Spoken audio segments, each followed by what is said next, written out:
दोस्तों स्वागत है आप सभी का सुनील बौद्ध ऑफिशियल चैनल पर। दोस्तों जैसे कि आप सभी लोग जानते हो, संविधान बनने से पहले इस देश में मनुस्मृति भी लागू थी, जिसके हिसाब से देश को चलाया जाता था। और इस मनुस्मृति को क्यों जलाया, किसने जलाया, इसमें क्या ऐसे काले कानून थे जिसकी वजह से इसको जलाना पड़ा। बने रहें वीडियो पर, पूरी जानकारी देंगे हम तथ्यों के साथ। दोस्तों अछूतों के सामाजिक व आर्थिक जागृति के लिए महाड़ सम्मेलन के दौरान कुछ प्रस्ताव रखे गए थे। इनमें सबसे महत्वपूर्ण प्रस्ताव पारित हुआ था, जिसमें सभी लोगों ने एकता के साथ कहा मनुस्मृति वेद पुराणों को नकारा जाए। और साथ ही साथ सभी लोगों ने एकता के साथ यह बात कही कि जो समाज में विषमता जहर घोल रहे हैं, ऐसे हिंदू धर्म यानी कि मनुस्मृति को जलाया जाएगा।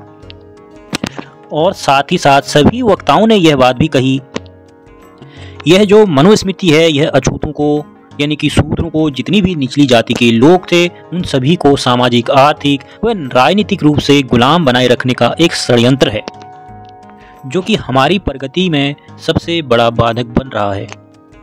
इसी कारण इस मनुस्मृति को जलाया जाना बहुत ही जरूरी है। यह ग्रंथ ऊंच नीच तथा भेदभाव विचारों से शूद्रों का पतन की ओर यह ग्रंथ धकेलता है। दोस्तों इसके बाद 25 दिसंबर 1927 को रात के 9 बजे महाड़ के सम्मेलन स्थल पर पंडाल के सामने खड्डा खोदकर चिता बनाकर सभी लोगों की मौजूदगी पर काले कानूनों की किताब मनुस्मृति को उसके ऊपर रखकर जलाया गया।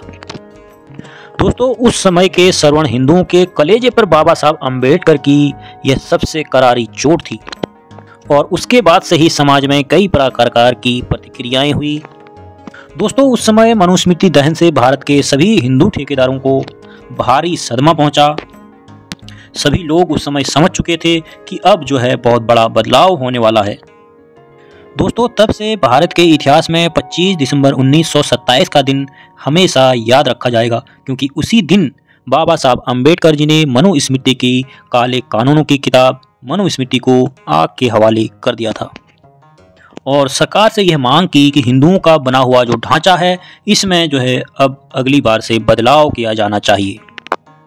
दोस्तों सभी बड़े से बड़े लोगों ने यह माना भारत के लिए कि भारत के इतिहास में अछूत दबे कुचले लोगों के लिए सामाजिक जागृति के लिहाज से यह एक ऐतिहासिक फैसला है और ऐतिहासिक दिन है। लेकिन दोस्तों उस समय ब्राह्मणवादी लोगों ने इसका बहुत ही विरोध किया और बहुत सारे अखबारों में, टेलीविजन, हर जगह इसकी बहुत निंदाएं की, हर जगह छुपाया।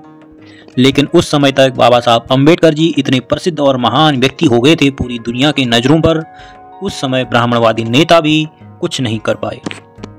और उस समय महाड़ संघर्ष ने जहां एक ओर अछूतों में जागृति का बीज बोया, वही समाज व सरकार को अछूतों की एकता का, निचली जातियों की एकता का, संघर्ष की ताकत का एहसास हो गया। सरकार भी उस समय झुक गई। उसके बाद तो बाबा साहब अम्बेडकर जी अछूत और निचली जाति के सभी लोगों के दिलों पर बस गए, उनके दिलों पर राज करने लगे। बाबा साहब अम्बेडकर की प्रतिभा व नेतृत्व की प्रसिद्धि भारत के कोने कोने पर फैल गई। उस समय से बाबा साहब अम्बेडकर जी अछूतों के हितैषी बड़े नेता के रूप में उभर रहे थे। यह कहानी थी काले कानून किताब की, यानी कि मनुस्मृति की। दोस्तों आप सभी लोग चैनल को सब्सक्राइब जरूर करें और वीडियो को लाइक और कमेंट में अपनी राय जरूर दें। जय भीम।